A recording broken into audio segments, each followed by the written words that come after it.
Vamos a iniciar este coloquio por varios bloques. En primer lugar, intervendrá cada uno de ustedes para hacer una disertación sobre el tema que nos compete.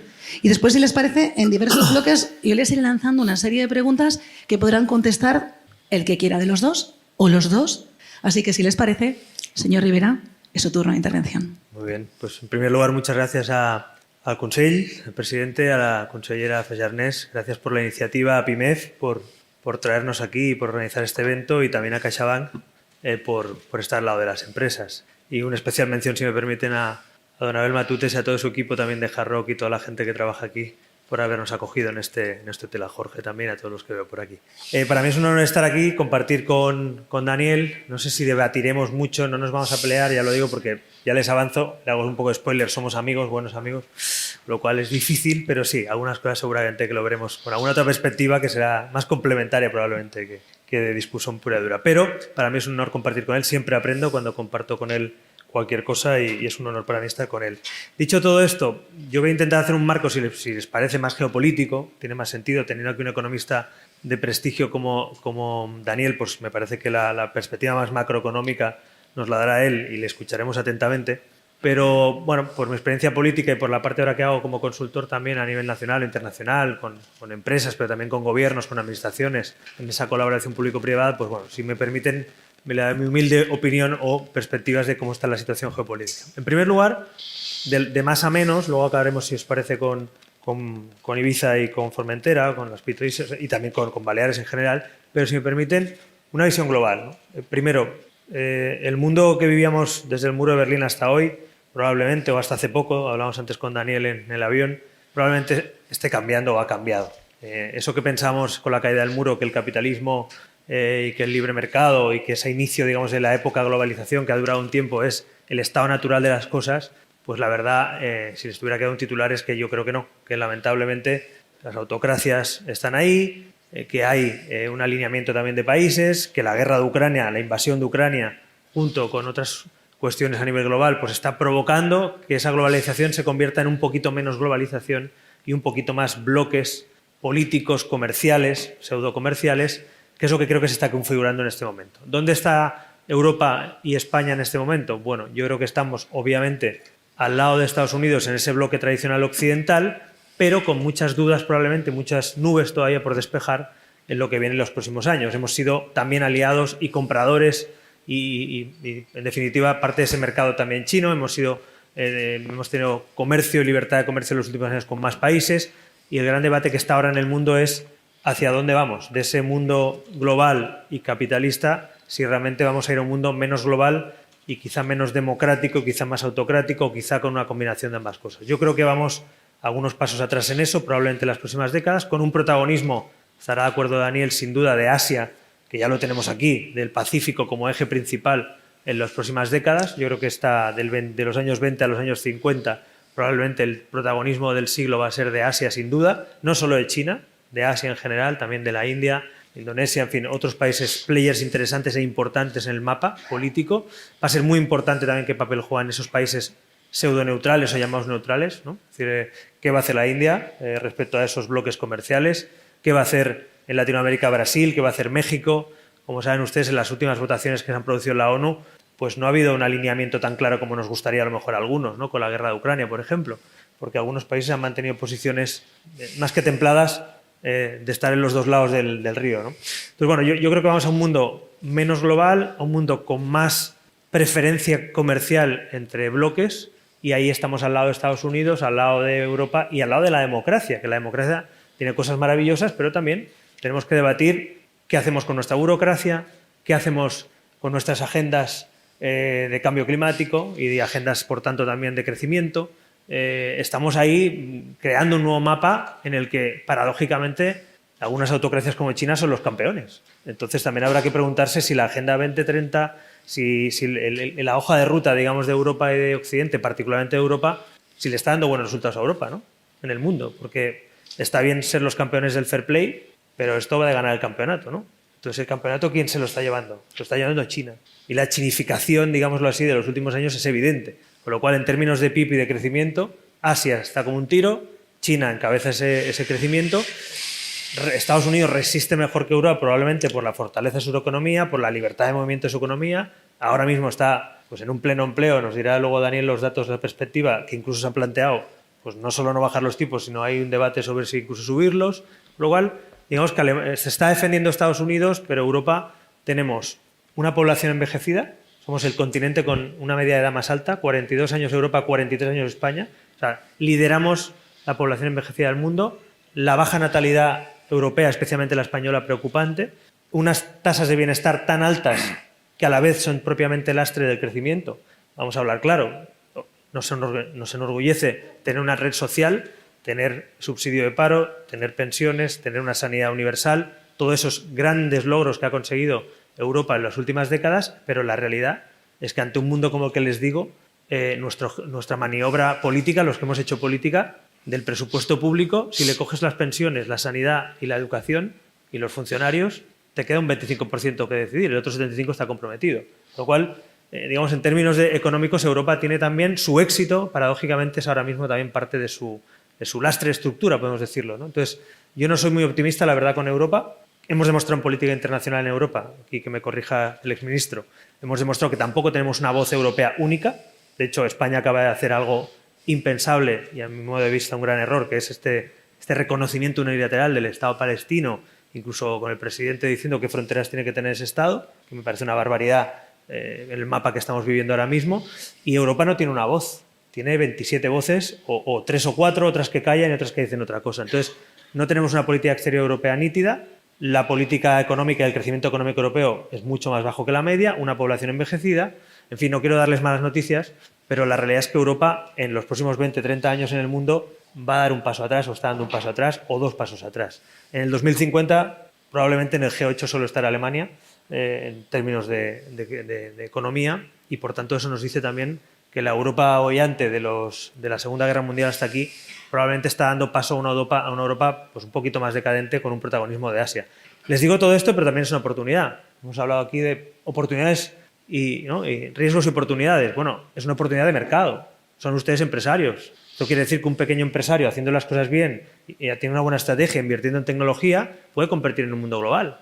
Y cuando tienes buenos productos y servicios, no nos tiene que dar miedo competir. Porque si tenemos buenos productos y servicios, competir es bueno. Lo malo es cuando tienes malos productos, malos servicios y poca competitividad. Por lo tanto, a mí no me da miedo competir, lo que me da miedo es no poder competir, pero también las pymes, especialmente, que tienen más dificultades de crecimiento, como ustedes saben, pues tienen que buscar alianzas, tienen que buscar tecnología, tienen que buscar éxitos compartidos para ese mundo global. En un mundo global, ir en una barca pequeña es más complicado que ir en una barca potente o en un transatlántico. Por tanto, la unión de empresas, el incentivo que debería haber, a mi juicio, para que las empresas sean más grandes, para que se unan las pymes y configuren empresas medianas y grandes, ese es uno de los retos para mí de la economía española y europea, sobre todo española. Solo tenemos 4.000 grandes empresas en España.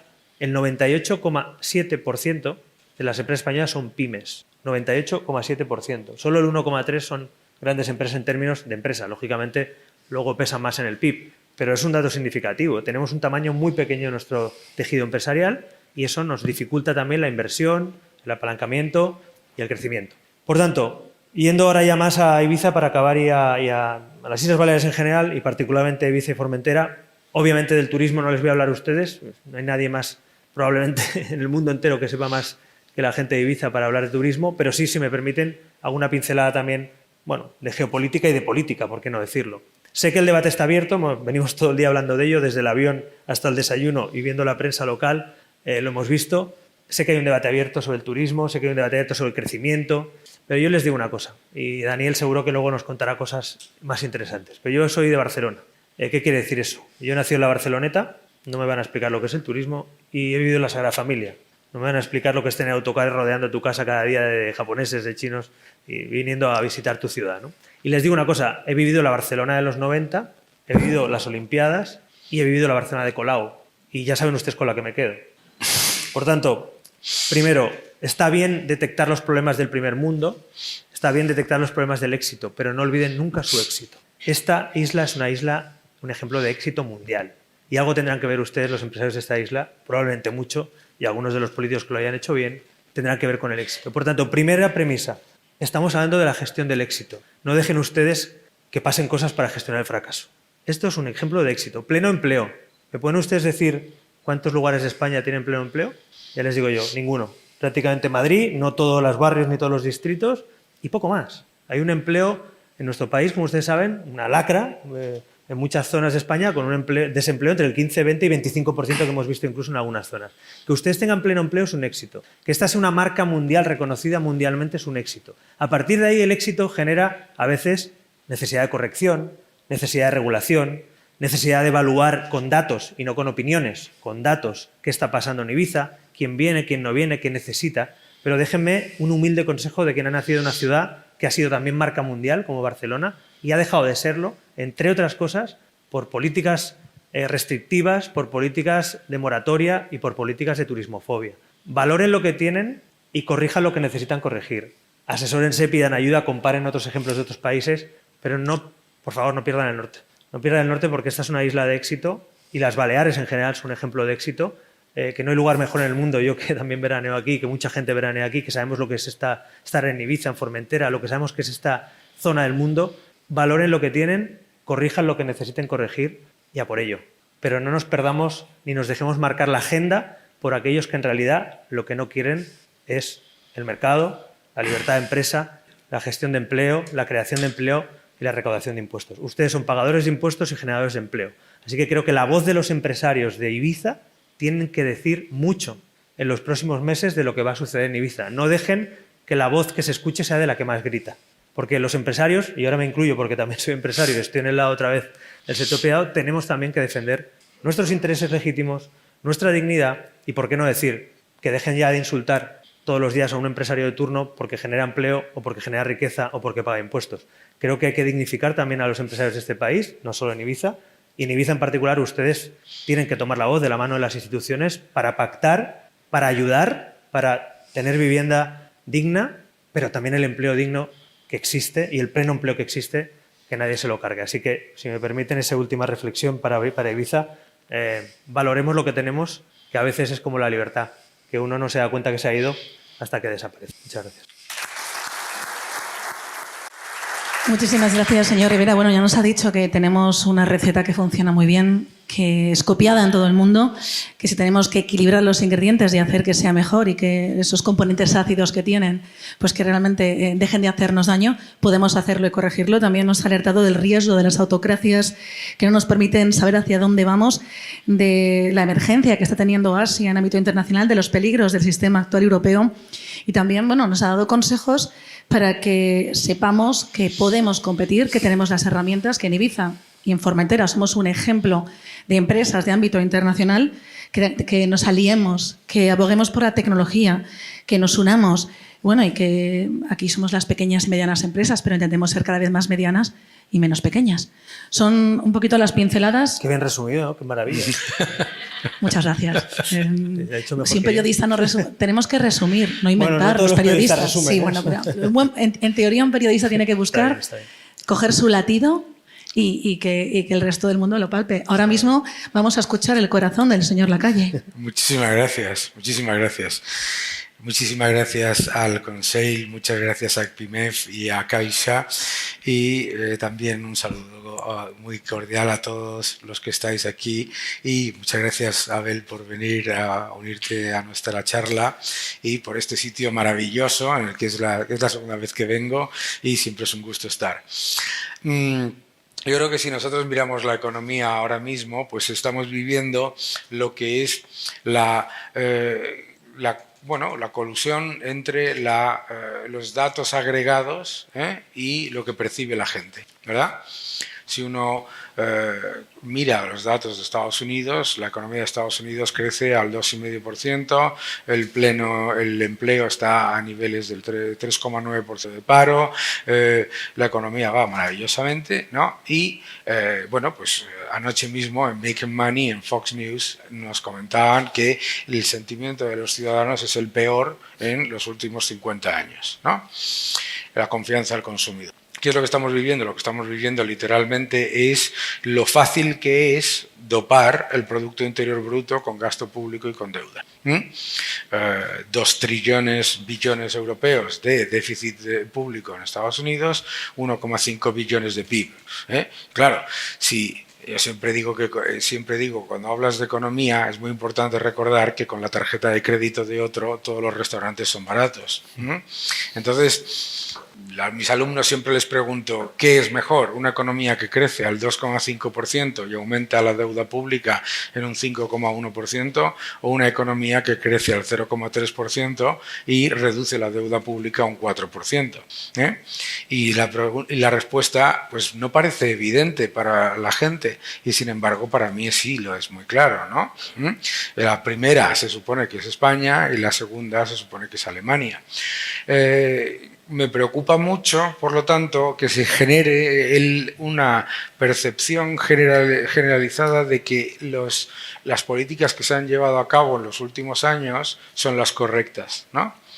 ¿Y por qué? Entre otras cosas, porque yo recuerdo en el año 2007 en Atenas cuando se vanagloriaban de que Grecia era el motor de crecimiento del mundo. Claro, crecía al 6,7%, ¿no? El año anterior, etcétera. Es muy importante, por lo tanto, no solamente mirar el activo, sino el pasivo, ¿no? Cualquier empresario de vosotros no se le ocurre pensar hemos aumentado las ventas un 5% si hemos aumentado la deuda un 30%, ¿no? Yo creo que es importante tener eso en cuenta porque para entender cómo han funcionado las políticas que se han llevado a cabo después de la pandemia. Aquí se ha hecho la mayor salvajada de la historia monetaria jamás vista. En el año 2020, entre marzo y septiembre, en la eurozona se creó más dinero que en toda la historia del euro previa, en esos meses. ¿De acuerdo? La impresión masiva de dinero, que es gasto público, ¿de acuerdo? ¿Qué es lo que generó? Lo que generó es que hoy tenemos un nivel de inflación persistente mucho más preocupante, ¿no? La inflación es siempre un efecto monetario. La inflación no viene de que los empresarios suban los precios. Ni siquiera si todos los empresarios se pusieran de acuerdo en subir los precios, harían que los precios agregados subiesen, consolidasen la subida y siguiesen subiendo. Lo único que hace que eso ocurra es la pérdida del poder adquisitivo de la moneda. Y lo que tenemos es un problema monetario muy importante que ahora parece que van a bajar los tipos de interés. No solamente no se ha arreglado, sino que encima si bajan los tipos de interés pues le estás poniendo más gasolina al fuego. Es importante entender todo esto porque la inflación, como decía Ronald Reagan, es el precio de las cosas que el gobierno te decía que eran gratis. Y esto es muy importante entenderlo también porque los norteamericanos estaban muy contentos cuando les enviaron un chequecito impreso de la nada de $1.500 y ahora les cuesta un 30% más todo lo que pagan, ¿no? Tenemos que ser conscientes de esa pérdida de poder adquisitivo porque es la razón por la que hay una divergencia tan grande entre la confianza del consumidor y los datos agregados. Fijaos qué curioso.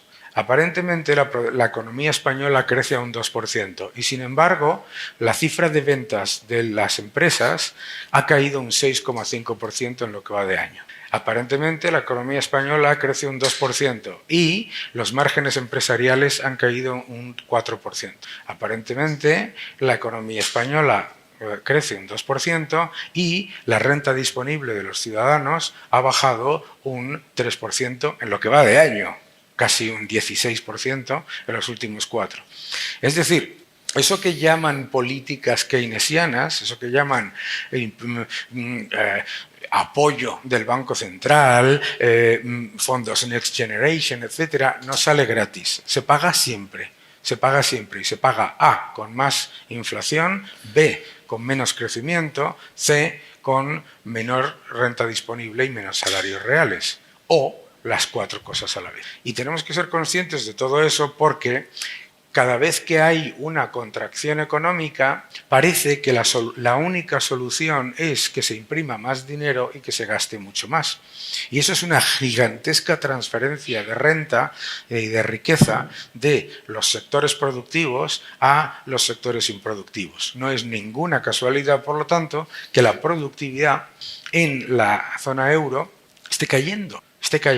No es ninguna casualidad tampoco que los fondos Next Generation no funcionen, ¿no? Aquí hay empresarios de todo tipo que estoy convencido, y no os conozco a prácticamente ninguno, que no habéis visto un euro de esos fondos Next Generation, que se han ido a cosas tan importantes como la empresa pública de trenes. ¿What? O sea, ¿qué problema ha tenido el sector público en financiarse en los últimos 20 años? Cero, ¿no? Entonces, ¿cuál es el problema que yo veo? Pues veo que en la Unión Europea miramos a Estados Unidos, miramos a Asia, vemos que Estados Unidos crece, vemos que Asia crece, y en vez de fijarnos en las cosas que hacen bien los norteamericanos y los asiáticos, vemos las cosas que hacen mal y decimos, esa me gusta. Ven, he oído que los chinos subvencionan a las empresas ineficientes. Eso. He oído que los norteamericanos van a subir los impuestos. Eso. Luego no lo hacen los americanos y nosotros sí, ¿no? Que esa es la otra, ¿sabes? Ha dicho Biden que hay que subir los impuestos. Entonces todos subimos los impuestos y los americanos dicen todavía no. Y entonces ya nos lo han colado. El gran problema de la Unión Europea es que las grandes tendencias globales que tenemos en la economía, la tecnología, el cambio demográfico y la sostenibilidad, es que está perdiendo en todas, ¿de acuerdo? ¿No? Porque, ¿no se me oye? ¿No me se oye? Pues yo es que me oigo tan alto, ¿sabes? Yo decía que la diadema la creó Satán junto con Microsoft. Bien. Ahora se oye. Ahí en los asientos baratos me decís que sí. Bien. ¿Qué estaba diciendo? Tendencias globales. 3. La tecnología, la demografía y la sostenibilidad. Y estamos perdiendo en las 3. En la tecnológica ni nos hemos presentado. Ni nos hemos presentado en la Unión Europea. No tenemos gigantes tecnológicos. Tenemos unas empresas que llaman tecnológicas, que no son empresas tecnológicas, son empresas de distribución tecnológica, que es otra cosa. ¿De acuerdo? No estamos en la batalla tecnológica. El reto demográfico, lo ha comentado Albert, a mí me gusta llamarlo reto demográfico y longevidad, no envejecimiento, porque yo ya estoy por el lado del envejecimiento. Me molesta que Albert utilice el concepto yo estoy en la media europea, justo. Bueno, pero tenemos un problema claro con un reto demográfico. ¿Por qué? Porque además en la Unión Europea tenemos la ecuación más peligrosa de la economía mundial, que la dijo Angela Merkel hace unos cuantos años. La Unión Europea es aproximadamente un 5% de la población del mundo, alrededor del 20% del Producto Interior Bruto y un 50% del gasto público. Pero es que estaba equivocada. Es un 5% de la población, alrededor de un 23% del Producto Interior Bruto y un 57% del gasto público del mundo. Y tenemos, por lo tanto, que darnos cuenta de que no vamos a conseguir vender al mundo la tercera pata, la de la sostenibilidad, con un ejemplo que no funciona. Si yo el 1 de enero, como pasa todos los años, decido apuntarme a un gimnasio, para estar más fuerte, para hacer deporte, para sentirme mejor, y llego al gimnasio y veo el gimnasio hecho una porquería y al monitor que se me presenta famélico y ojeroso y fatal, pues no me apunto. Y el problema de la Unión Europea es que le está presentando al mundo un modelo que es de no crecimiento, no productividad, no empleo, porque la Unión Europea tiene más del doble de paro que Estados Unidos y en Estados Unidos no están contentos con el suyo, y además empeoramiento de los sectores industriales, del sector, del sector primario, etc. Por lo tanto, lo peor que podemos hacer en España es caer en la complacencia, Porque esto ya lo hemos vivido, ¿de acuerdo? Lo de decir, jajaja, estamos en la Champions League. La última vez que estábamos en la Champions League nos fuimos donde no. Tenemos que ser conscientes de los grandes retos. ¿Cuáles son las grandes ventajas de la economía española ahora mismo? Récord de turismo, lo que estáis viviendo aquí ahora. Maravilloso, maravilloso. Tenemos un récord de turismo, tenemos unas empresas exportadoras que han salido fuera y que están aprovechando el crecimiento mundial y lo hacen muy bien. Pero entre 2019 y 2023, la economía española, la inversión ha caído un 5%. El consumo de las familias está plano. Y lo único que se ha disparado de manera absolutamente brutal, un 17%, es el gasto público. ¿De acuerdo?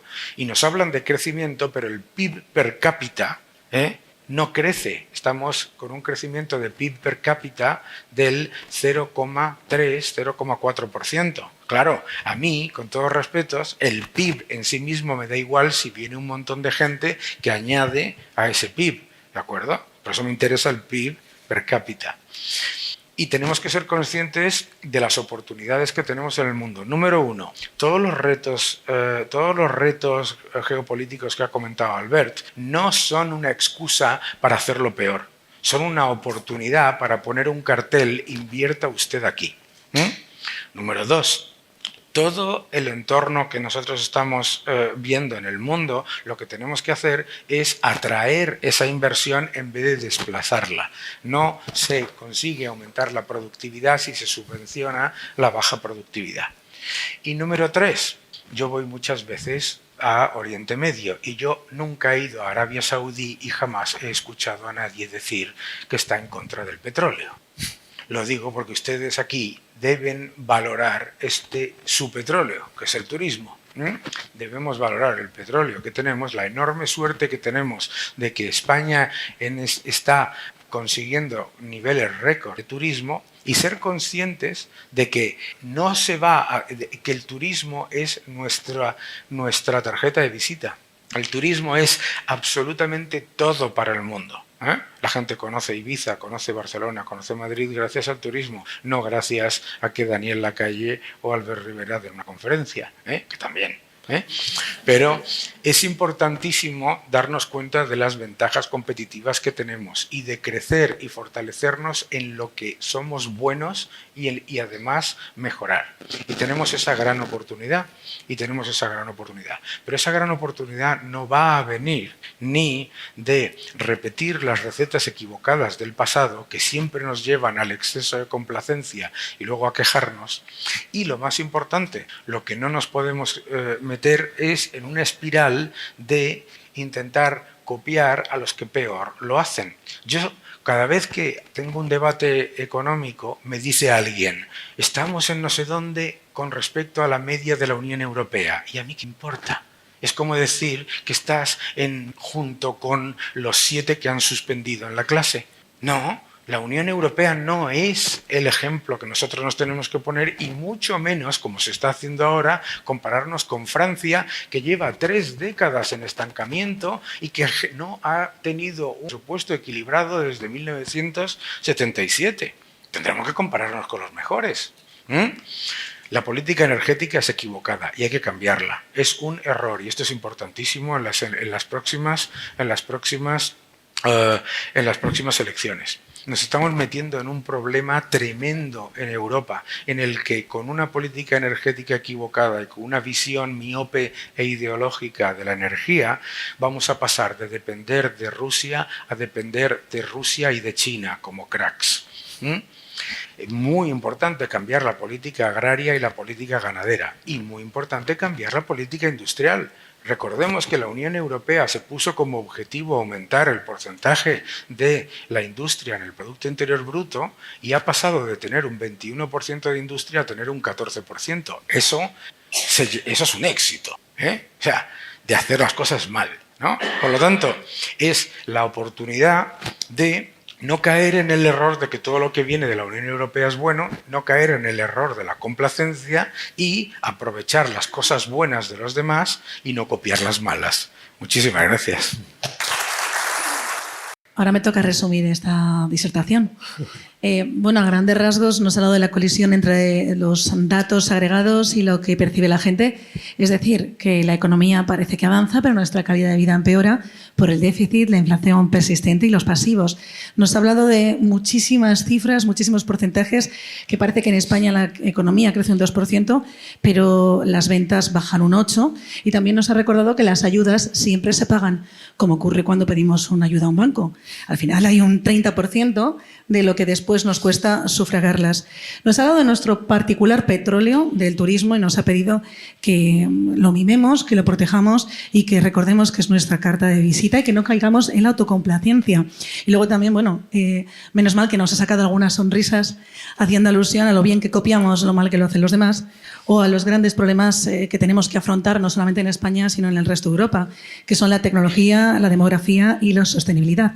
Añado aquí que cuando Francia se quedó paralizado, nacía PIMEF, para que no nos quedásemos paralizados en las Pitiusas en el 77, y también que somos un modelo de no crecimiento que tenemos que variar. Muy bien. Era difícil, ¿eh? Oye, está muy bien, ¿no? Las ventas caen un 6, no un 8, pero bueno, lo demás está bien. No voy a justificarme porque soy de letras y rubia, porque creo que en este foro con tantos empresarios sería vulgar. No pasa nada. Llega la parte más fácil para mí, que es la de las preguntas.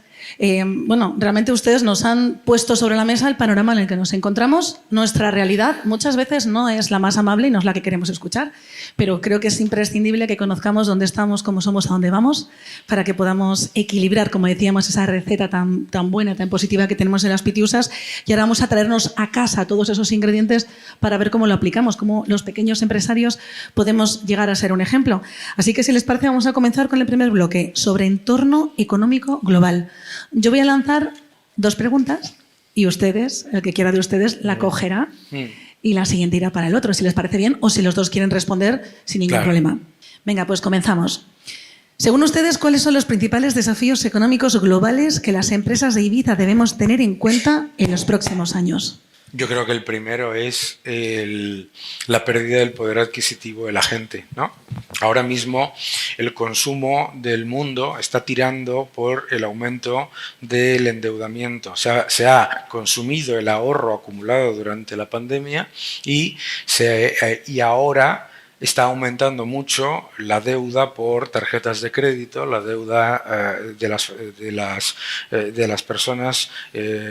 Entonces, ser conscientes de que puede haber un cambio de tendencia en el consumo y aprovecharse como, fundamentalmente, en economía lo más importante es nunca intentar gestionar lo que no depende de los empresarios. Tienen que gestionar lo que depende de ellos, sus costes, su gestión del día a día, etcétera, etcétera.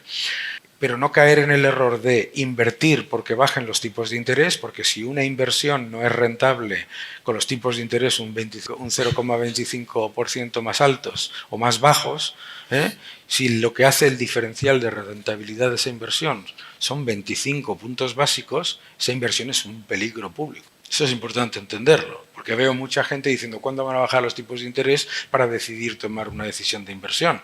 Si tu inversión, el baremo que la hace rentable o no rentable son 25 puntos básicos, es una bomba de relojería.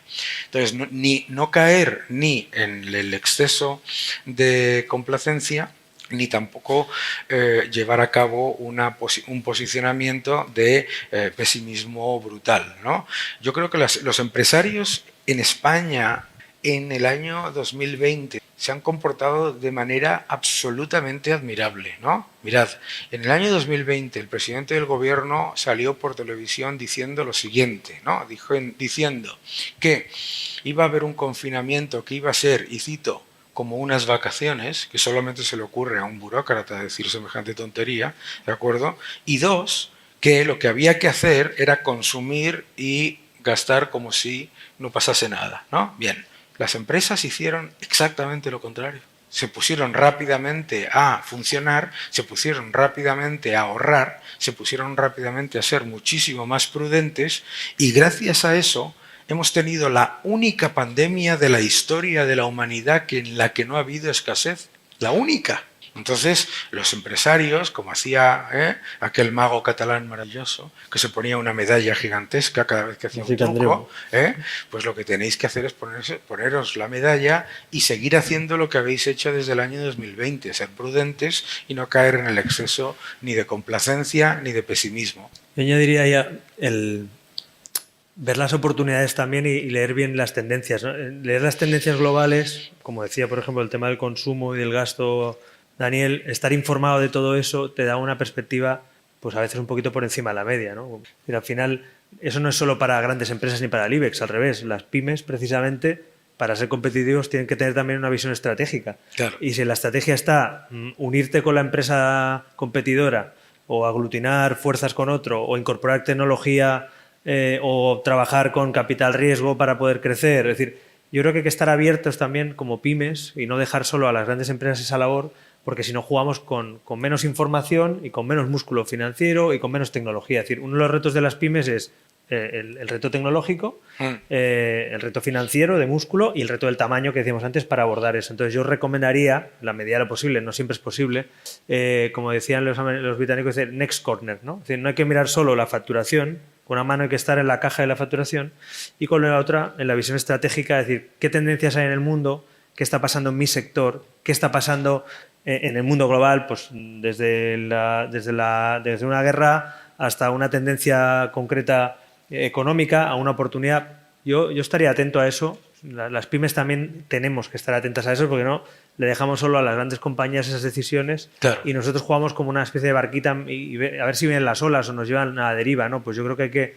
hay que poner también rumbo y organizarse, porque yo creo que sufrimos mucho cuando somos pequeños y hay un punto en que el agregado con otra empresa, la sinergia, pongo el ejemplo del retail, por ejemplo, ¿no? Oye, pues yo soy una marquita de retail, pero tengo problemas de circulante, tengo problemas de fabricación, tengo problemas de plataforma tecnológica. Oye, a lo mejor hay que compartir con otras empresas algunas cosas en vez de solo competir, a lo mejor hay que hacerse más grande para salir al mundo. Entonces, bueno, aquí en el turismo, poniéndolo en particular, que tenéis la joya, la corona del turismo mundial prácticamente, pero también hay que ver qué está pasando en el mundo, qué tendencias hay y que os puedan, bueno, tenéis la suerte de tener una oferta, una demanda mundial. Hay otros lugares que tienen demanda local o demanda regional. Ibiza tiene demanda mundial.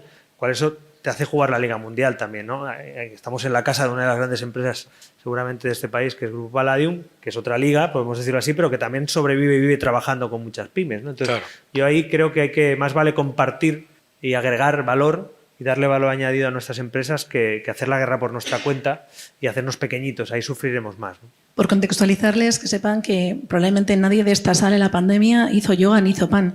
Yo creo que muchos de ustedes son empresarios, hicieron y mucha comunicación de crisis y sobre todo fueron muy solidarios. Yo creo que en Ibiza tenemos una cosa, un tejido empresarial dispar, tal vez al resto de España, que es al ser un enclave tan internacional y tener a empresas internacionales, es verdad que tenemos una visión más global de las cosas, se generan muchas sinergias, que es muy positivo por los consejos que nos daban y yo creo que fuimos una isla muy solidaria y por eso estamos aquí tan recuperados.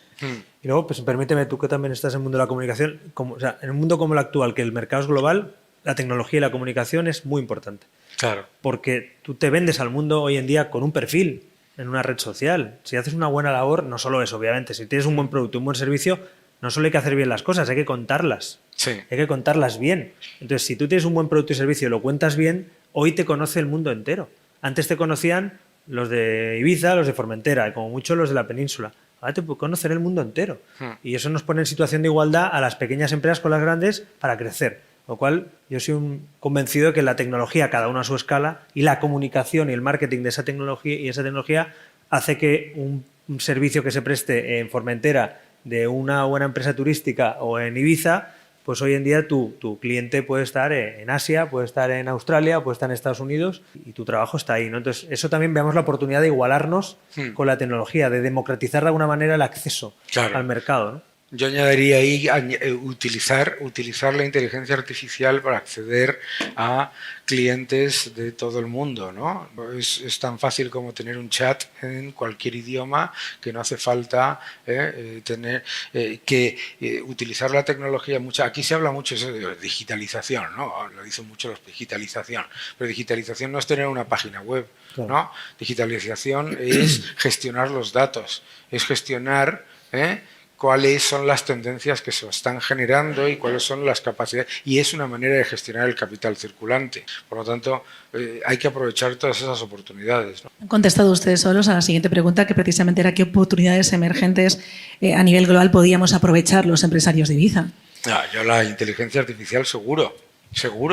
Vamos, y que aparte, esos datos que hoy tenemos es que nos permiten ahorrar esfuerzos, ejemplos del marketing o de la comunicación, y targetizar a nuestro público. Con lo cual, tú hoy en día tienes un cruce de información que era impensable antes. Y repito, no hay que dejar ese uso de la data y de la inteligencia artificial, como dice Daniel, no hay que dejarlo solo para las grandes empresas, porque ahí es donde todavía te descompensas más. Claro. En cambio, al revés, una pequeña empresa que utilice bien eso y que se anticipe, que vea la tendencia que hay en su mercado, en su sector, claro, puede ser bastante competitiva y crecer muy rápido. Hablamos de lo malo, pero lo bueno también hemos visto empresas muy pequeñas en muy poco tiempo crecer y luego se pueden agregar a un grupo industrial o pueden entrar en el capital riesgo, en su capital, lo que sea. Pero ese crecimiento de cero a los primeros pasos de EBITDA, de facturación, de empleo, ahí es donde yo creo que está la atracción para que luego ya te metas en un mercado donde te puede llegar financiación, donde te puede llegar un socio capitalista o industrial y dar el salto, ¿no? Entonces, yo en eso también sería optimista, en que una pequeña empresa hoy que haga las cosas bien y tenga valor añadido y tenga identidad, puede conseguir una cuota de mercado interesante, cosa que antes es que era imposible. O sea, básicamente una pequeña empresa, una pyme con 7 trabajadores, por poner el ejemplo de Ibiza, pues es muy complicado que tuviera que pensar en los 5 continentes. Hoy en día no tenemos otra... Es una obligación, pero es una gran oportunidad. Piensa que el 60% de las empresas de España, se habla mucho de que España es un país de pymes, pero el 60% de las empresas de España no son pymes, son microempresas. Son empresas con menos de un trabajador, ¿no? Entonces, para esas empresas es muy importante aprovechar que hay un entorno global de una enorme demanda por parte de los fondos de inversión para invertir en sectores como es el del turismo y adicionalmente cuando hablo de la inteligencia artificial, por ejemplo, no sé si vosotros compráis en eBay, pero si compras en eBay, ¿no? Y tienes un problema, pides que te llamen por teléfono, te llama por teléfono una persona con tu idioma, con tu acento y con tus necesidades, etcétera, etcétera, solo que no es una persona, es una inteligencia artificial. Eso, para acercarse a clientes de todo el mundo y ofrecerles una oferta lo más cercana a sus necesidades, etcétera, es maravilloso. Aprovechar la inteligencia. La inteligencia artificial, si tiene un impacto inmediato positivo y multiplicador, si hay un sitio donde es evidente, es obviamente en el comercio y en el turismo. Sepan ustedes que la mayoría de hoteleros de las Pitiusas han conseguido algo que hace 10 años era impensable, que las reservas se hagan directamente desde sus páginas web y no tener que pasar por turoperadores, claro, que era un tema que estaba en debate hace 10 años y ahora mismo claro, yo creo que ha sido una gesta, ¿no?, precisamente de esa inversión. Vamos a impacto de las políticas económicas. Siguiente bloque. Insisto, lanzo pregunta y ustedes responden. ¿Cómo creen que las políticas económicas actuales en Europa y en España están afectando al sector empresarial en regiones turísticas como la nuestra, más concretamente en Ibiza? Bueno, algunas cosas ya las hemos comentado, pero por profundizar en alguna, por ejemplo, por poner un ejemplo de cosas que impactan y que parece que no impactan o que te pillan. En España simplemente una ley de vivienda nueva, ¿no? Se puso en marcha hace 2 años. Hay elecciones, había una promesa por parte de la oposición de o derogarla o modificarla. Bueno, finalmente renueva el gobierno actual y esa ley de vivienda se consolida. Una ley de vivienda, dices tú, bueno, oye, pues no sé en qué me afectará. Pues bueno, por ejemplo, esa ley de vivienda hace que los pisos que eran destinados a residencial, con 7 años de contrato, sin avales necesarios, la ley dice que no puedes pedir avales, con una congelación de rentas al 2 y al 3% de los 2 primeros años y con una quita posible por parte de un juez o por un ocupa que te ocupe el piso y el Estado no tenga manera humana de sacarle de tu vivienda, ¿qué pasa? Que la gente lo lleva a vivienda turística, porque le da más rentabilidad y en vez de un 4 o un 5 de rentabilidad te da 2 dígitos. ¿Qué pasa con eso? Pues que tiene una consecuencia, por ejemplo en Ibiza, que habrá gente que lo haga legalmente, pero también hemos hablado de gente que hace eso ilegalmente o que está fuera de órbita legal y de fiscalización y de fiscalidad. Pongo una consecuencia de algo que dices, uy, han cambiado la vivienda, a mí no me afecta. Bueno, sí que afecta, porque eso tiene una consecuencia que hay una correlación y te lleva a que la vivienda turística es la única que para muchos, legítimamente, también lo entiendo, si lo haces legalmente, dice, oiga, yo con mi piso hago lo que quiero, si tengo 3 pisos en el barrio Salamanca, pues mire, lo hemos comentado justo antes, Daniel, lo comentábamos antes, pues yo antes sacaba 4 o 5% de rentabilidad en residencial, con esta ley me revientan el mercado residencial, me voy a turístico y luego lo divido en 2 o en 3 y lo arrendo y te sacas 10-12% de rentabilidad con la ley en la mano. Entonces, ¿eso es bueno o eso es malo? Hombre, la ley de vivienda es mala, ya lo digo, pero tiene una consecuencia en Ibiza, por ejemplo, con la vivienda turística, con la gente que se sale de la ley y del marco de la ley. Por eso decía antes lo de corregir, no prohibir, sino corregir. Oye, si hay gente que está haciendo algo ilegal o alegal, pues hay que poner el foco en eso para que los que lo hacen legalmente sepan que están protegidos también. Porque si los que cumplimos la ley en este país últimamente, cumplir la ley no sale a cuenta, y sale más a cuenta que te hagan una amnistía o te indulten o que te redactes una ley a medida para que te quiten los delitos, es un mensaje letal para la sociedad. O sea, oiga, pues eso mismo lleva a otro terreno. Oiga, si yo puedo ocupar un piso y me doy de alta en no sé qué de estos de telecomunicaciones y alego que es mi domicilio y la ley, el constitucional dice que no puedo amparar a los propietarios, pues el derecho de propiedad es un derecho teórico, pero el ejercicio del derecho a la propiedad y sus prerrogativas no están protegidas. Eso hay que decirlo. Oiga, si usted no me garantiza que yo tengo un piso y si me lo ocupan yo no puedo actuar y el ocupa está protegido y el propietario no, oiga, la propiedad se diluye. El derecho a la propiedad se diluye y una de las grandes garantías de las grandes naciones del mundo y de la historia de la democracia, una de ellas es el derecho a la propiedad, la libertad y la seguridad jurídica. Pongo un ejemplo de cosas que dicen no me afecta a mí en Ibiza, no me afecta a mi Formentera, sí que te afecta. Entonces, las políticas económicas que se están llevando a cabo, muy intervencionistas, muy populistas en muchos casos, una especie de legislación en caliente a golpe de populismo, tiene consecuencias porque no están pensando en la economía, ni en el mercado, ni en las situaciones que nos afectan, sino en ganar votos, un puñado de votos, poniendo en jaque a veces pues, casos como el que estamos viendo del turismo, otras consecuencias. Entonces, legislar en caliente o legislar por votos solo por votos y no legislar pensando en el futuro de un país es peligroso. Me da igual si quien legisla es de izquierdas, de derecha o medio pensionista. Es decir, es una fórmula populista que tiene consecuencias en la economía y en sectores tan importantes como el turismo.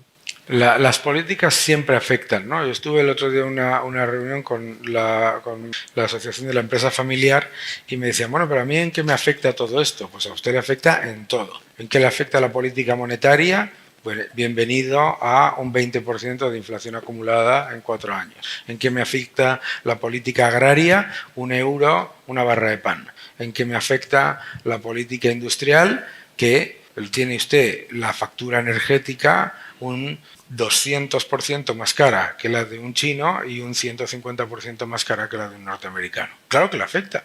Entonces, la idea de que las políticas no afectan es muy cómoda desde el punto de vista de decir, bueno, a mí eso me da igual y yo no me meto. Pues deberías meterte, porque te están robando. Y deberías meterte porque en un país de microempresas y pymes, un aumento del 50% de los costes laborales es una monstruosidad.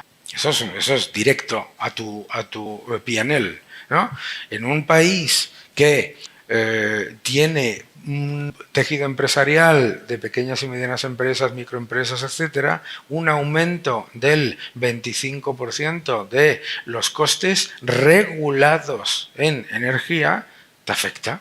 Claro que te afecta, ¿eh? Y te afecta mucho. Y luego hay otro factor que te afecta muchísimo. En España, según PricewaterhouseCoopers, no me voy a olvidar de la C, un empresario pasa el 49% de su tiempo cumplimentando labores burocráticas. Esto es una brutalidad. Eso cuesta dinero, ¿vale?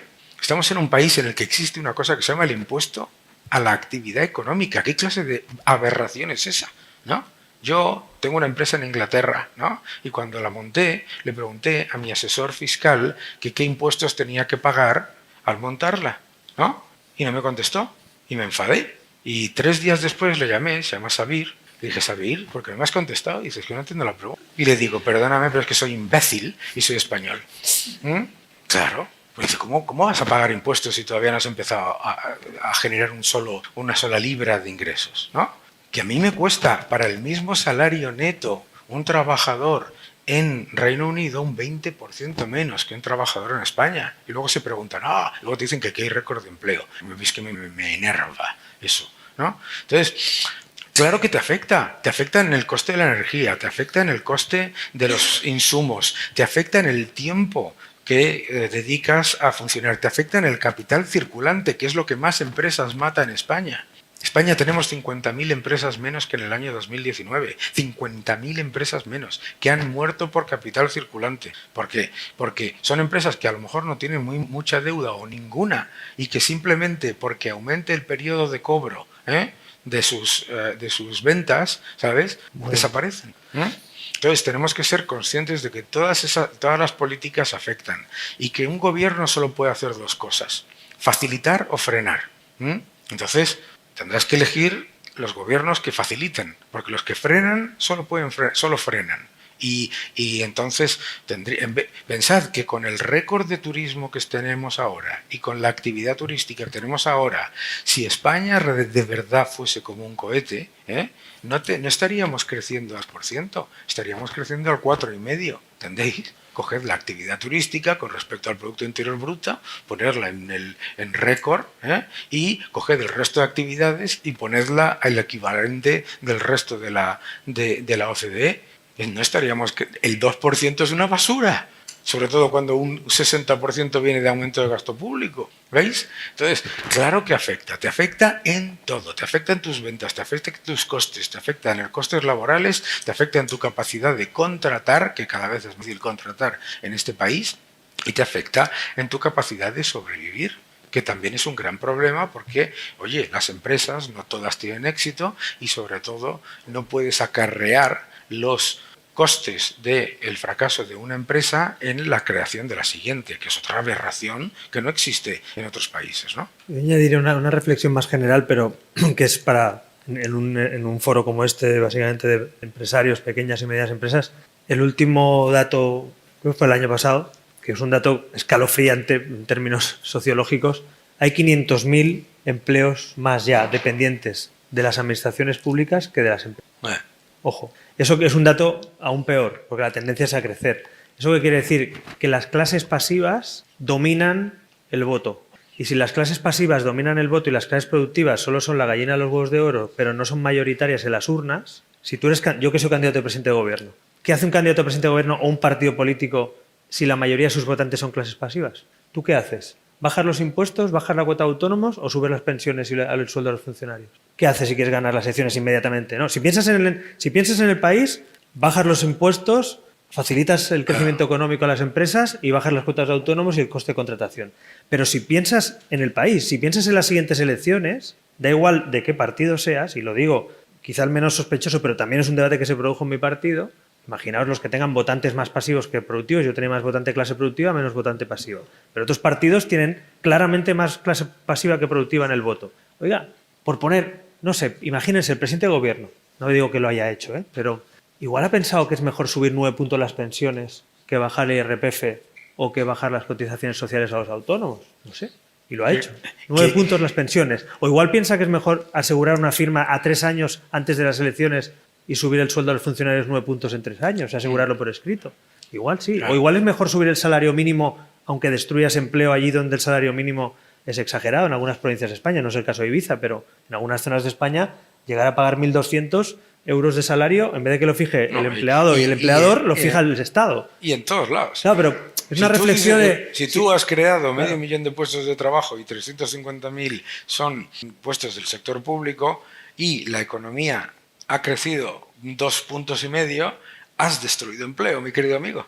Porque claro, al sector público le da exactamente igual cuál es el coste del salario mínimo y cuál es el coste laboral, porque te lo está pasando a ti por otro lado. Pero yo lo que añadía, Daniel, perdona que te interrumpa, es que tiene una consecuencia democrática, no solo económica. Claro. Es que, voy ahí, si la democracia es una democracia de opinión y tú convences a la gente para que te vote o no en función de lo que propones, resulta que cuando yo tengo que proponer cosas, me va a penalizar si propongo cosas, si en vez de subir 9 puntos las pensiones, ese dinero lo dedico a inyectarlo en las clases productivas, en la reducción de impuestos, en aligerar los costes salariales, a lo mejor crezco y puedo pagar las pensiones en un futuro. Pero este modelo perverso en el que tú el incentivo es cortoplacista y populista, hablando claro, en el que tú compras votos en vez de pensar en el largo plazo, nos lleva cada vez más a políticas y políticos, lo siento, yo he estado 12 años en política, pero te lleva cada vez más a políticas cortoplacistas que dices, da igual que endeudes al país, que es lo que tú decías, da igual que las pensiones estén quebradas y nadie lo diga. Oiga, el modelo de pensiones actuales, lo siento, es una estafa piramidal.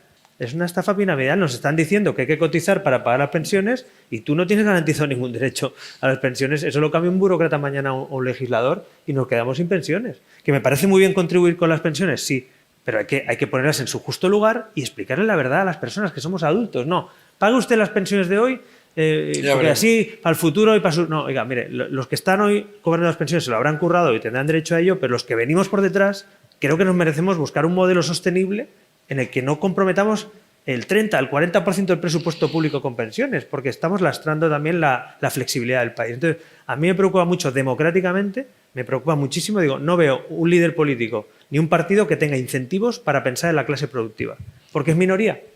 Sois minoría, somos minoría, es decir, no somos mayoría. Voy a ser optimista. ¿Puedo ser optimista? Por favor, dame una alegría. Yo, que ya tengo una edad, yo viví el invierno del descontento en el Reino Unido, cuando el Reino Unido el votante estaba tomado por pensionistas, por sindicatos, y por funcionariado, etcétera, etcétera. Yo lo viví. Cuando lo que hay que explicarle a los pensionistas, a los funcionarios, es que el primero que debería estar alarmado de que haya aumentado en 350.000 personas en el público debería ser un funcionario, porque se está poniendo en peligro su puesto de trabajo y su salario. Pero Daniel, ahora sé sincero.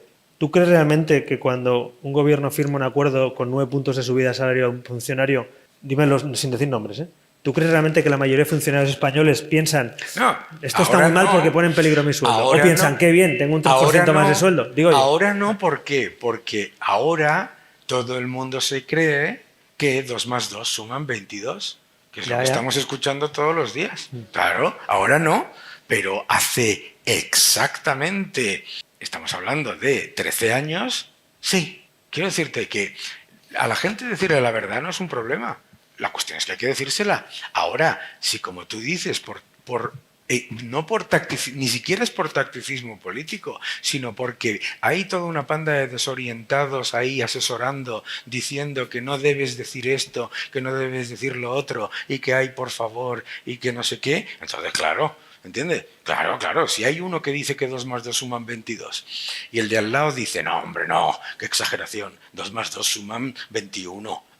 Perdone, Claro, no, sí, me parece bien, pero al final es la población la que vota. Pero que conste que no es el problema de la gente, porque yo cuando hablo con los jubilados y les digo, usted que en España, entre 2019 y 2024, el único segmento de edad que ha ganado poder adquisitivo ha sido el de los mayores de 65 años. Todo el resto ha perdido entre un 7 y un 20%. Es decir, nos hemos empobrecido todos y cualquier jubilado le dices, ¿usted qué prefiere? ¿Que le suban la pensión un 9% o prefiere, y a la vez que allí en los asientos baratos su nieto tenga la mayor tasa de paro juvenil de toda la OCDE y su hijo o su hija tenga la mayor cuña fiscal sobre el trabajo de los países comparables? ¿Qué prefiere usted? Hombre, pues claro que no quiere que su nieto tenga la mayor tasa de paro de la OCDE y por supuesto que no quiere que sus hijos tengan la mayor cuña fiscal sobre el trabajo de los países comparables. Claro que no. Pero si lo que pasa es que si tú ¿Les no puedo se lo lanzar dices... una última pregunta ubicada en el pero Bici Parque? Pero es que no se les dice. No, matiza eso. ¿Sabes lo que pasa? Que muchos dicen, como no me fío de lo que vaya a hacer este gobierno el que viene, deme usted esos 9 puntos Está más muy que bien. ya ha ayudado a mi nieto. No, está muy bien. Entonces Y estamos viendo a abuelos ayudando a sus entonces nietos trabajando que son pobres. Claro, pero es una paradoja. En esta vida, en esta vida, todas las decisiones que tomáis, todas las decisiones que tomamos todos los días, aunque no nos demos cuenta, son un análisis de valor presente neto. Siempre. Todo lo que nosotros decidimos. Y si tú consideras que el valor presente neto de que te suban una cosa ahora un 3% es mejor que el riesgo de que te la bajen un 30% dentro de 10 años, dices, pues, ¿pero ¿por qué es eso? Se llama inseguridad jurídica y riesgo regulatorio. Claro, ¿Por qué España es el único país del mundo en el que el gobierno sube o baja las pensiones? No, en todo el mundo las pensiones suben o bajan según lo que hay. No porque aparezca ahí uno y te diga las he subido, porque no las ha subido. Lo que está haciendo es detraer del futuro. En el país que tiene un 500% del PIB de pasivos no financiados en el sistema de pensiones. No es que sea un esquema Ponzi. En un esquema Ponzi todavía hay algunos que ganan pasta. Esto no es un esquema Ponzi. Esto es clarísimamente un escándalo, lo que es. Me encanta el uso de las comillas, señor Lacalle. Yo tenía muchas preguntas, pero han sido innecesarias porque ustedes han ido debatiendo, que al final es lo que buscábamos. Yo creo que es el turno también de que todas estas personas, estos empresarios que nos han acompañado, como decimos, en un momento de temporada alta, que están aquí invirtiendo su tiempo. Y me gustaría recordarles que cuando venimos a encuentros como este, no tenemos que tener la sensación de he perdido la mañana. Al revés, puede que esta sea la mañana más productiva de sus vidas, porque puede que de repente les lancen una pregunta a nuestros ponentes y hagan un clic que funcione para que sus empresas sean todavía más rentables. Así que les voy a rogar, por favor, que iniciemos este turno y, por favor, que sean concisos para que todos puedan preguntar. Lo ideal es que las preguntas sean preguntas, no disertaciones. Así que les agradezco esa capacidad de concisión cuasi periodística. Siempre suelen ser más inteligentes las preguntas que lanza el público que las que hacemos los periodistas, algo que, con lo que tenemos que convivir. Así que, ¿quién es el primero que quiere romper el hielo? Y recuerden que no hay malas preguntas, solo malas respuestas. Venga, en la zona... ¿Cómo lo llamaba, señor Lacalle? Los asientos baratos. Los asientos baratos. Es una broma, ¿eh? Buenas, mi nombre es Roque García, tengo 19 años, soy estudiante de Ingeniería en la UPV. A lo mejor soy un poco infiltrado aquí, pero bueno, me ha brindado la oportunidad Dani, que es joven empresario. Y nada, mi pregunta, tenía dos preguntitas, no sé si puedo usarlas. Claro. Pues la primera va a nivel político. No sé si es mi micrófono, ¿sí? No, sí, ese es tu Ponlo recto, muy recto, así. Ahí. La primera pregunta es a nivel político, que a veces los jóvenes sabemos la rama donde queremos mandar nuestro voto, pero no sabemos exactamente centrarlo. Y la pregunta era si creéis que hay algún partido político que realmente defienda las ideas liberalistas y si una vez llegado al poder las desarrollarían, en principio por la Unión Europea, que está ahí siempre machacando. Y la otra pregunta es a nivel económico, que como has subrayado a Alemania, has nombrado a Alemania, era si creéis que fue una buena decisión la creación de una moneda única en la Unión Europea. Vale. Es como los Goya, es para que sea más concisa. Una fortaleza vocal digna de tu edad. Muchísimas gracias. Te contesto a la última. ¿Vale? Sí, si os parece, yo creo que la política al final... Fue una buena idea el euro, una idea estupenda. Una idea estupenda, una idea maravillosa, porque el euro es un estupendo, es la única manera en la que no tendríamos hoy una inflación del 40 o del 50%. Claro, tú te dices, ¡hola! Pero es que los que estamos aquí, los que venimos de cierta edad, hemos visto inflación del 25%, hemos visto inflación del 20%, ¿sabes? Entonces, mucha gente dice, claro, es que con el euro no se puede depreciar la moneda. ¿Y eso qué es? Empobrecerte, ¿no? Pues, ¿de dónde has salido tú que tengas que depreciar la moneda? ¿Y de dónde ha salido que el Estado tenga que traspasar sus desequilibrios a todo el mundo empobreciéndolos, ¿no? Entonces, el euro ha sido una idea buenísima, sobre todo si tú analizas, imagínate por un momento, si hubiese tenido Banco Central y moneda propia, la coalición de Pedro, Pablo, Vilma y Betty. Y claro, cuando yo voy a Argentina me dicen, es que claro, menos mal que están ustedes en España. No, menos mal que estamos en la zona euro, porque si nosotros llegamos a estar en España con, no sé, le llamarían el Pedro o el Begoña, no lo sé, pero con la moneda propia, vamos, te garantizo que la estaban destruyendo y que hoy teníamos una inflación de caballo. Y además no porque me lo imagine, sino porque lo he vivido. Cuanto a la parte política, bueno, las ideas liberales, yo creo que lo difícil en el modelo español es, y creo que puedo decirlo en primera persona, lo difícil es consolidarlo en un proyecto político. Es decir, me explico, dos factores. Uno, no hay una tradición liberal como la hay en otros países, de corte, digamos, liberal, como sí que hay quizá en los países anglosajones, en la zona, en el Benelux, hay ha habido gobiernos liberales siempre. Europa tiene 8 gobiernos de primeros ministros liberales, países pequeños del este o países medianos importantes, pero del Benelux. Pero ese es un factor, no hay una tradición liberal. En España los liberales cabían y no sé si cabemos, ahora igual necesitamos más autocares, pero antes cabían un autocar. Ahora quizá llegaron a votar 4,5 millones de españoles a Ciudadanos hace 4 años, con lo cual algunos más que un autocar. Pero también el sistema electoral penaliza a un tercer partido nacional, porque como sabéis la electoral prima un bipartismo imperfecto, vamos a decirlo así, y así sigue 40 años después. Dicho todo eso, esas ideas sí que están ahí. Para mí es parte del legado de por lo menos consolidar con normalidad, y si eso existe entre otros partidos o hay gente liberal en los demás partidos, pues me parece bien, ¿no? No tener que decir aquella frase, me gusta a mí no tener que decir aquella frase de oigan ustedes, los socialistas de todos los partidos, ¿no? Entonces, bueno, pues a mí no me gusta que haya socialistas en todos los partidos, me gustaría que estuviera el Partido Socialista, pero es verdad que hay socialistas en todos los partidos, me gusta más que haya liberales en todos los partidos.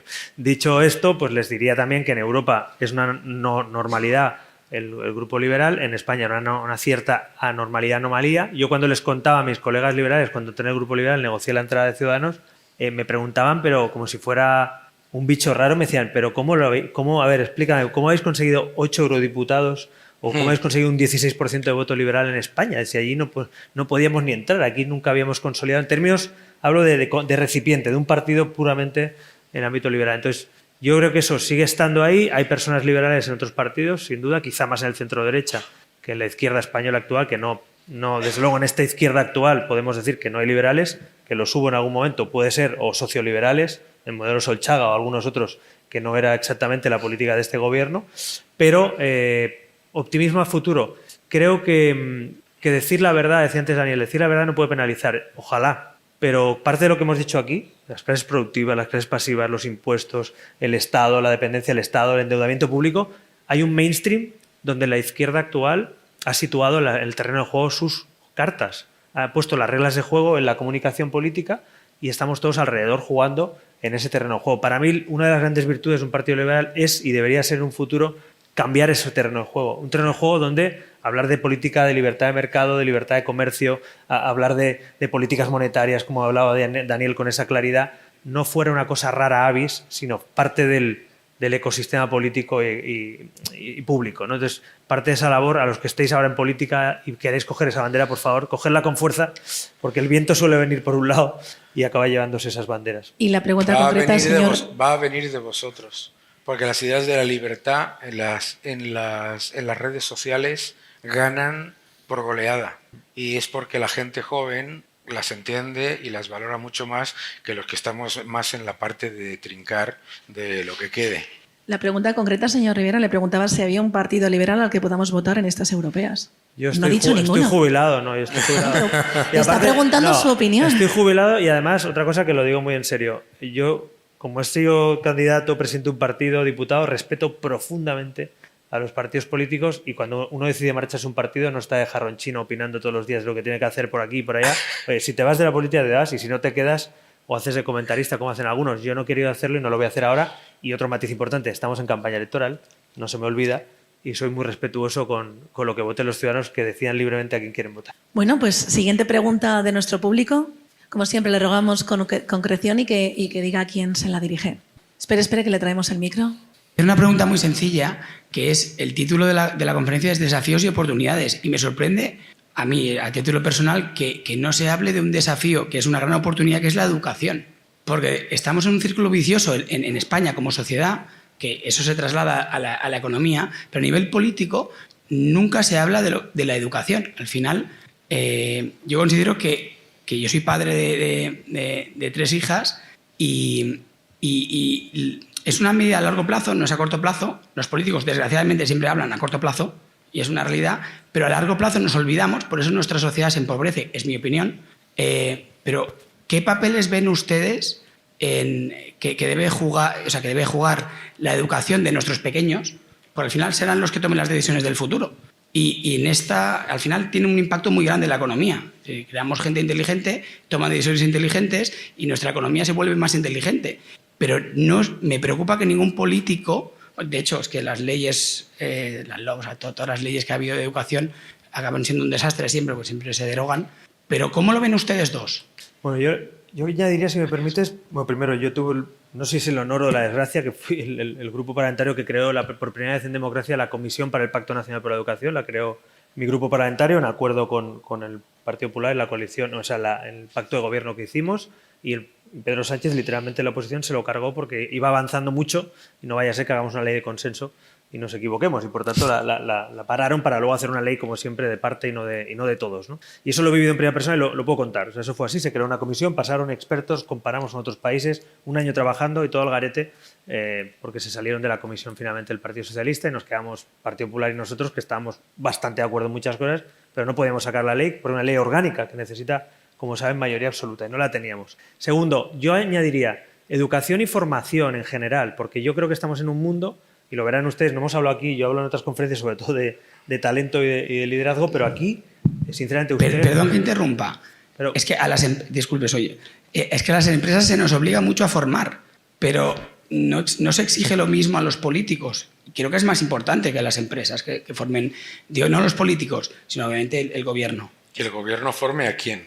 Que monte un marco educativo para que la sociedad se forme. Vamos. Careful what you wish for, my friend. No, ni se te ocurre. O sea, es como, a mí me dicen muchas veces, es que se debería enseñar economía en la escuela. Y yo digo, no, porque ¿quién te iba a enseñar economía a ti? Pues el que te diga que 2 más 2 suma 22, que el Estado lo hace todo, que los impuestos pagan la educación y la sanidad, y esas chorradas que son todas mentiras, ¿sabes? Entonces, no.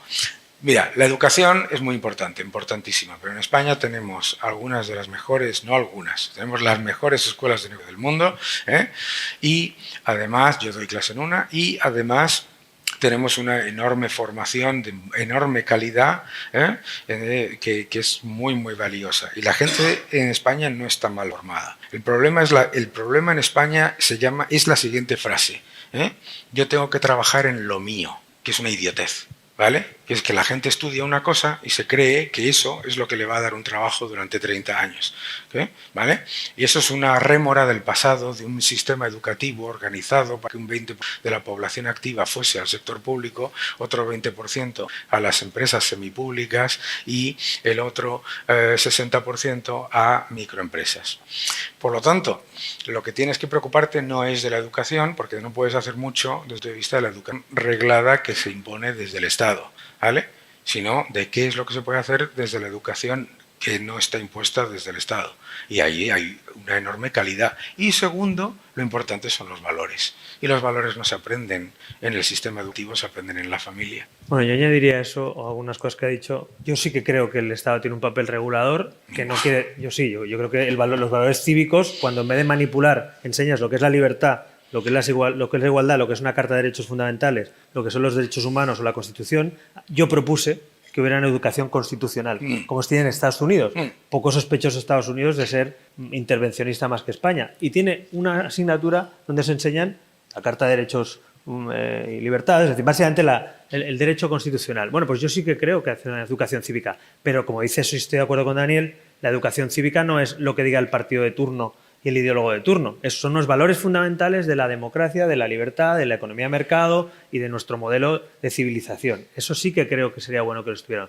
Pero dicho eso, volviendo a lo que decía él, la formación lo decía porque antes había que formarse efectivamente y capacitarse para una... No, yo soy abogado, yo soy arquitecto, yo soy médico. La realidad hoy es que podemos saber qué empezamos a hacer en nuestra trayectoria profesional. No, lo que no vamos a saber cómo vamos a acabar y si esa profesión va a seguir existiendo. Con lo cual hay que nacer estudiando y formándose y vamos a morirnos formándonos.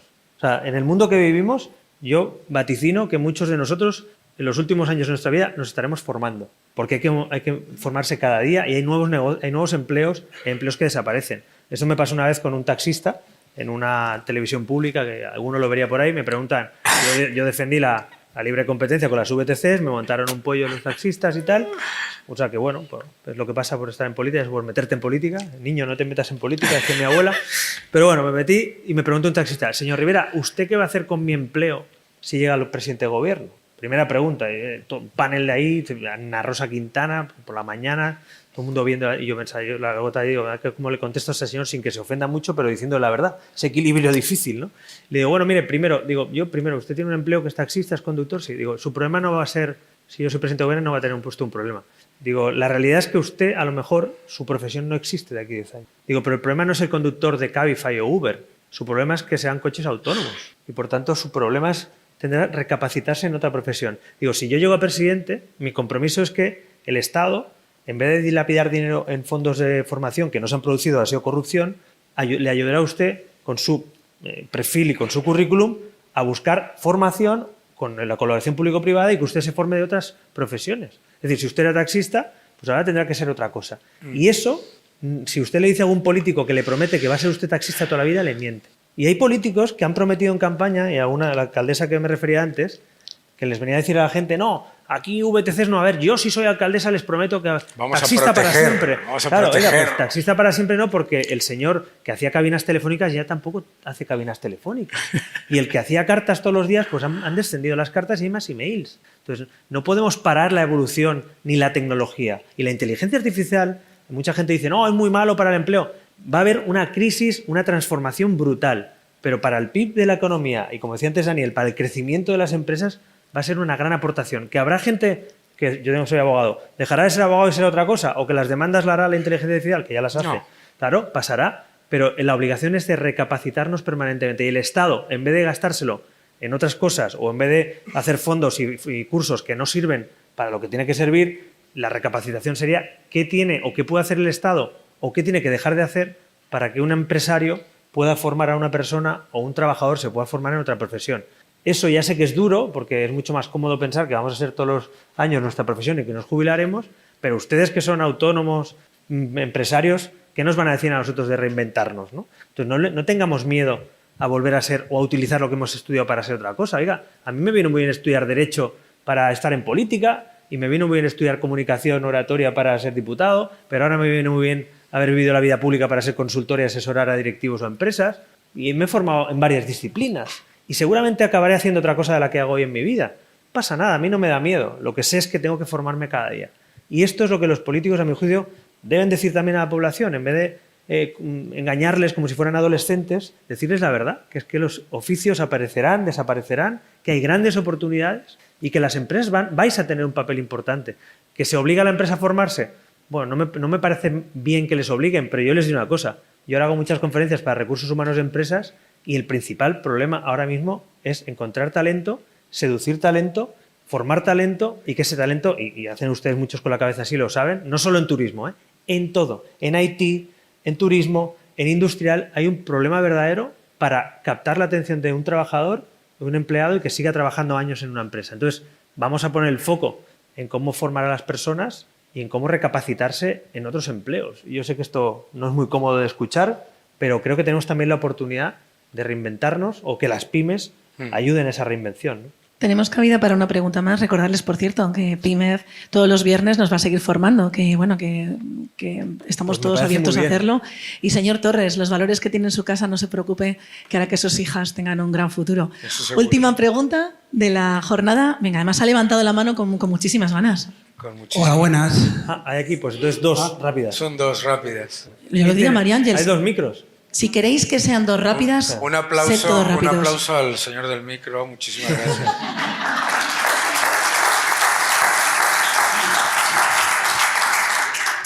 Yo la mía es muy rápida. Volviendo al titular de desafíos y oportunidades para el sector empresarial de Ibiza y Formentera, y respecto al comentario que ha hecho sobre estas grandes empresas de economía colaborativa con capital español y que generan empleo en España, y que no tenemos que poner límites al turismo y tal. ¿Qué hacemos con Airbnb?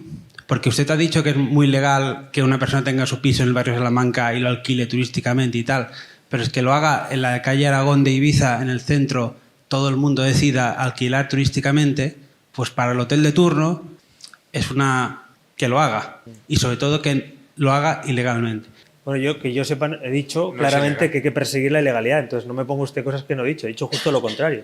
Que la gente que cumple la ley tiene que saber que el que no la cumple tiene penalización y el que la cumple tiene premio. Creo que he dicho eso, ¿no? Lo segundo, esas empresas que son Uber, yo no tengo problemas con decirlo, Uber, Cabify, Bolt, todas esas empresas Claro que creo que los usuarios y los consumidores tenemos derecho a elegir cómo nos movemos por el mundo. Como tengo derecho a elegir Iberia, o tengo derecho a elegir Air Europa o quien crea. Ahora bien, lo que no puede haber es competencia desleal, donde unos paguen impuestos, otros no paguen, unos tengan reglas, otros no la tengan.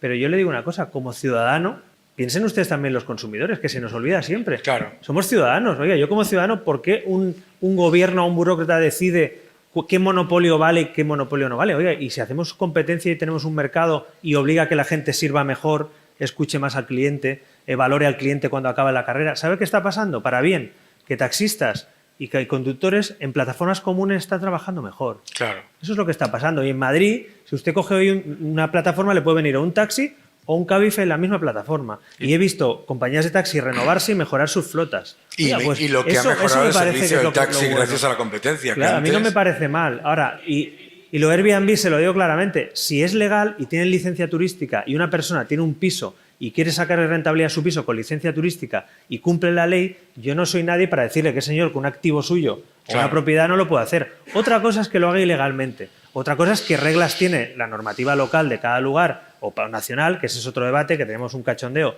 con normativas en cada lugar, que eso es muy difícil para unificar el mercado, y que diga, oye, la normativa me parece excesiva o demasiado laxa, pero que alguien pueda... Yo se lo he dicho esto alguna vez, y aquí tenemos hoteleros de primer nivel. Digo, yo soy consumidor de hoteles, quizá más probablemente que de apartamentos turísticos, por naturaleza, por trabajo, por desplazamientos, tal, pero puede ser el mismo cliente Claro. que decide ir con su familia a un apartamento a Nueva York. Y no es un criminal de guerra si va a un apartamento a Nueva York y un gran consumidor si va a un hotel en Nueva York. Es la misma persona, Que ni hay siquiera es demanda. otra distinta. Entonces, Claro. lo que hay que ver es cómo lo regulas para equilibrar ese balance entre derechos, libertades, propiedad privada. Entonces, yo soy partidario de regular y no de prohibir. Por naturaleza, prohibir es lo fácil. Lo difícil es regular sin dejar a ningún jugador fuera. Y a los ilegales ya les digo yo, que soy Prohibir un no hombre de ley. consigues nada. ¿Eh? No, Bueno, claro que está regulado. bueno, a ver, No, el problema lo es que la regulación es no, distinta. Lo que pasa es que... No, este es el problema que Yo, perdón, este es el inciso. problema La que ustedes ordenanza, sufren. la ordenanza local de Ibiza estipula que las comunidades de propietarios, las comunidades de vecinos Exacto. pueden decidir si Claro. designan su edificio como que Vamos no es habido para viviendas turísticas. vamos claro. Luego sí que hay que perseguir cuando se incumple. Pero primero tenemos que ser conscientes de varias cosas. En el momento en el que por no se puede, están cuestiones- prohibidas. En el momento que por cuestiones espurias abres la espita de la propiedad privada se defiende para lo que a mí me gusta y no para lo que no me gusta, te has quedado sin propiedad privada, te hunden. Eso es lo primero que tienes que entender. En el momento en el que le abres al Estado la capacidad de quedarse con tu propiedad privada o de decidir sobre tu propiedad privada, la toma. Y no pienses jamás que eso se lo van a aplicar solo a uno y no a otro. Número 2. La prohibición no funciona nunca. Walmart es el mayor empleador privado de Estados Unidos, el mayor. Es una cadena de supermercados, ¿vale? Y apareció Amazon. Yo conocí al ex vicepresidente de Estados Unidos, Dick Cheney. No era una persona muy agradable, pero le preguntaron, Mr. Cheney, ¿qué va a hacer usted con Amazon? Y contestó, nada.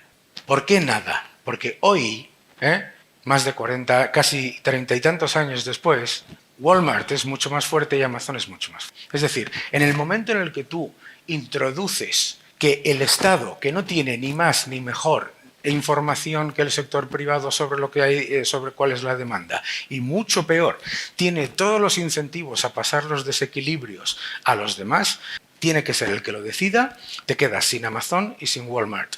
Entonces, el problema no es Airbnb, el problema es que a los hosteleros y a los taxistas, etcétera, se les ha vendido la siguiente falacia, que es la misma que le han vendido a los ganaderos y a los agricultores, que es la siguiente. Yo, Estado, te voy a poner todo tipo de trabas, te voy a subir un 50% los costes laborales, te voy a subir un 50% los impuestos, te voy a subir un 70% las trabas burocráticas, te voy a hundir, pero no te preocupes, que si viene uno de fuera, lo prohíbo. Y entonces, en vez de decir, no me fastidie a mí, decimos, fastidíele al otro, que es la política más equivocada que hay, que está pasando ahora con la agricultura y con la ganadería, que es decir, a nosotros nos están crujiendo, póngale aranceles a los otros. ¿Quién paga los aranceles que le pones a un producto producido en otro país? Tú, el consumidor, yo, ¿entiendes? Es lo equivocado. Los taxistas, ¿qué decían? Claro, es que una VTC va al aeropuerto por 20 euros y yo soy 30. ¿Y por qué tienes tú 30 de viaje al aeropuerto? Vayas de donde vayas, como vayas y a la hora que vayas. Porque es una imposición estatal que tú acordaste como un monopolio para... amigo. Y tú lo que quieres es... Entonces no estás pidiendo competencia, lo que estás pidiendo es privilegio. Y cuando tú pides privilegio te lo quitan. Esto es lo más importante. Porque el Estado, a todos los sectores, eso que se llama cronyism, es todos esos sectores que se ponen cerca del Estado para que le ayude y le subvencione, ¿vale? ¿Qué es lo que hace el Estado? Te deja respirar hasta la nariz. A la boca no llegas. Te deja respirar hasta la nariz. ¿Y qué es lo que está pasando con las empresas estratégicas? Las cruje. ¿Qué es lo que está pasando con eso? O sea que lo peor si tú te preocupa Airbnb, lo que tienes que ir es al Estado y decirle lo que tiene Airbnb para mí. No al revés. ¿Entiendes? No al revés. Porque si lo haces al revés, no será Airbnb. Será cualquier otra de las decenas de ideas que están saliendo Señor Lacalle, hoy en lanzamos MIT. la última Esto pregunta. es súper importante. Nunca pidas al Estado que te proteja de la competencia generándole barreras a la competencia, porque te va a hundir a ti y a la competencia. Y por cierto,